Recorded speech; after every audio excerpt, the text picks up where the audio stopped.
जहां डॉक्टर थे आतंकी, उसका मालिक महू का निकला। ये देखिए, डॉक्टर जहां पैदा हो रहे थे और आतंकी बन रहे थे, उसका जो मालिक है वो मध्य प्रदेश के महू का है। दिल्ली में हुए धमाके की जांच की आंच मध्य प्रदेश तक पहुंच चुकी है। एक बार फिर से आतंकियों का मध्य प्रदेश कनेक्शन सामने आया है। मध्य प्रदेश पुलिस और सुरक्षा कर्मी पहले से हाई अलर्ट पर हैं। मंगलवार को आपको मध्य प्रदेश से जुड़े आतंकियों के बारे में बताया था, लेकिन अब दिल्ली धमाके का सीधा कनेक्शन मध्य प्रदेश के महू से निकला है। क्या है पूरा मामला और महू से क्या कनेक्शन, विस्तार से देख लीजिए।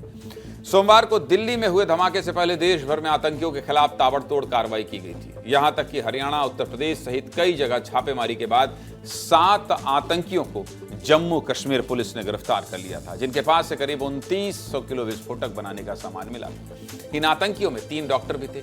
पुलिस की इस कार्रवाई के बाद सोमवार शाम को दिल्ली में धमाका होता है। एनआईए जांच शुरू करती है। शुरुआती जांच में पता चला कि दिल्ली में जिस कार में ब्लास्ट हुआ उसे डॉक्टर उमर नबी चला रहा था और उसने कार के साथ खुद को उड़ा लिया। अब जांच आगे बढ़ी तो पता चला कि डॉक्टर उमर फरीदाबाद की उल फलाह यूनिवर्सिटी में पढ़ाता था। अल फलाह। इतना ही नहीं, धमाके से पहले जिन आतंकियों को पुलिस ने गिरफ्तार किया था उनका कनेक्शन भी सीधे तौर पर अल फलाह यूनिवर्सिटी से निकला था। इसके बाद से ही जांच एजेंसियों की राडार पर फरीदाबाद की अल फलाह यूनिवर्सिटी है। जिस अल फलाह यूनिवर्सिटी से इतने आतंकी निकले हैं, उसका चेयरमैन जवाद अहमद सिद्दीकी मूल रूप से मध्य प्रदेश के महू का रहने वाला है। समझ गए आप मध्य प्रदेश का महू कनेक्शन। जवाद अहमद इस यूनिवर्सिटी के ट्रस्ट का अध्यक्ष और अल फलाह यूनिवर्सिटी का वाइस चांसलर भी। अब आतंकियों की गिरफ्तारी और धमाके के बाद सवाल उठ रहे हैं कि क्या अल फलाह यूनिवर्सिटी के अंदर आतंकी गतिविधियां फल फूल रही थी। हालांकि बुधवार को अल फलाह यूनिवर्सिटी ने अपनी सफाई में बयान भी जारी किया कि पकड़े गए आतंकी डॉक्टर्स का ड्यूटी के अलावा कोई संबंध नहीं और ना ही यूनिवर्सिटी के अंदर किसी भी तरह का केमिकल या विस्फोटक स्टोर हुआ है। लेकिन जब एक यूनिवर्सिटी से इतने आतंकी निकलेंगे तो यूनिवर्सिटी जांच के दायरे में तो आएगी भाई साहब। विस्तार न्यूज भी इस यूनिवर्सिटी के चेयरमैन के घर पहुंच गया है। तस्वीरों में दिखाई दे रही है भव्य बिल्डिंग यूनिवर्सिटी के चेयरमैन जवाद अहमद सिद्दीकी का घर है, जो कि इंदौर के महू में बनी हुई। महू में बने इस 4 मंजिला मकान में 25 से ज्यादा खिड़कियां हैं, जो कि सामान्य बात नहीं है। फिलहाल इस घर के मुख्य गेट पर ताला पड़ा हुआ है। आसपास के लोग बताते हैं कि ये बिल्डिंग 90 के दशक में बनी थी और लोग इसे मौलाना बिल्डिंग के नाम से जानते हैं। मकान जवाद के पिता हम्माद के नाम पर है और उनकी मौत 1995 में ही हो गई थी। जब हमारे सहयोगी पुनीत विजयवर्गीय कायस्थ मोहल्ले में पहुंचे तो क्या माहौल था और आसपास के लोगों का क्या कहना था, पुनीत की रिपोर्ट देखिए।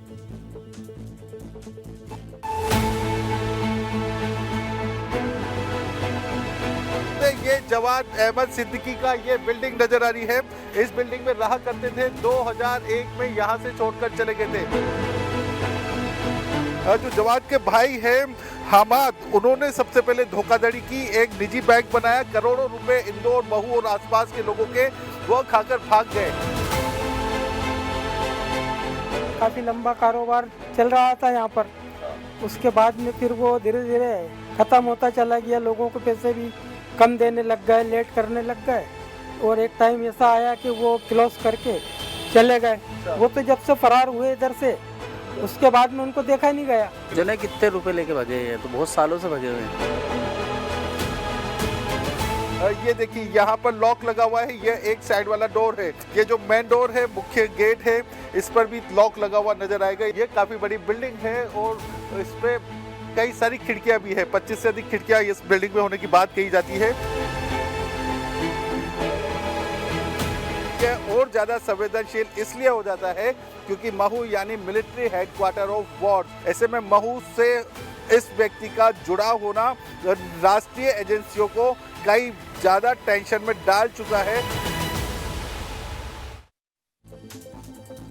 जवाद के पड़ोसी और उनके साथ पढ़ाई करने वाले क्या कह रहे हैं कि जवाद पढ़ाई में बहुत तेज था, लेकिन अब कर भी क्या सकते हैं। जितने आतंकी पकड़े गए हैं उनमें से अधिकतर डॉक्टर ही हैं। जब विस्तार न्यूज महू पहुंचा तो जवाद सिद्दीकी के एक और फ्रॉड के बारे में पता चला। जवाद ने सबसे पहले अल फलाह इन्वेस्टमेंट कंपनी के नाम से कारोबार शुरू किया था, जिसमें बड़े मुनाफे का लालच देकर लोगों से इन्वेस्ट कराया, लेकिन फिर बड़ा घोटाला करके 2001 में परिवार सहित दिल्ली भाग गया।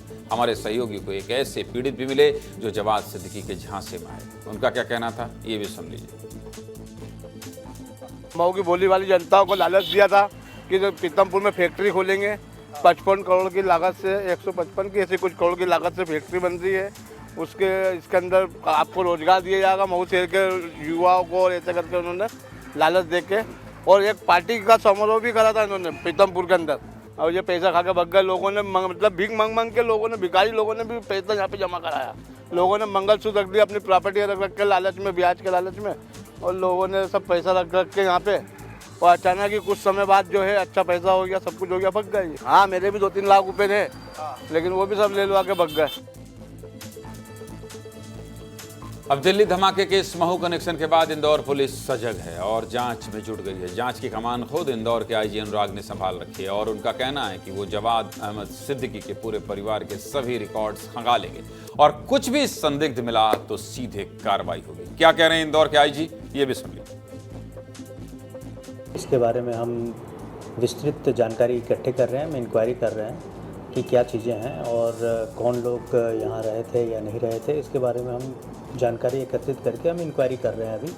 अभी विस्तृत जानकारी हमारे पास उपलब्ध नहीं है। हम लोग इसके जो रिकॉर्ड्स हैं वो हम इकट्ठे कर रहे हैं। सीधे मुद्दे की बात यही है कि जो आपसे हर दिन कहता हूं कि जांच एजेंसियां तो जांच करेंगी ही, लेकिन आप भी सतर्क रहिए। अगर आपके आसपास कोई संदिग्ध गतिविधि हो रही हो तो पुलिस को जरूर बताएं और हाँ, देखकर थोड़ा शक भी करें।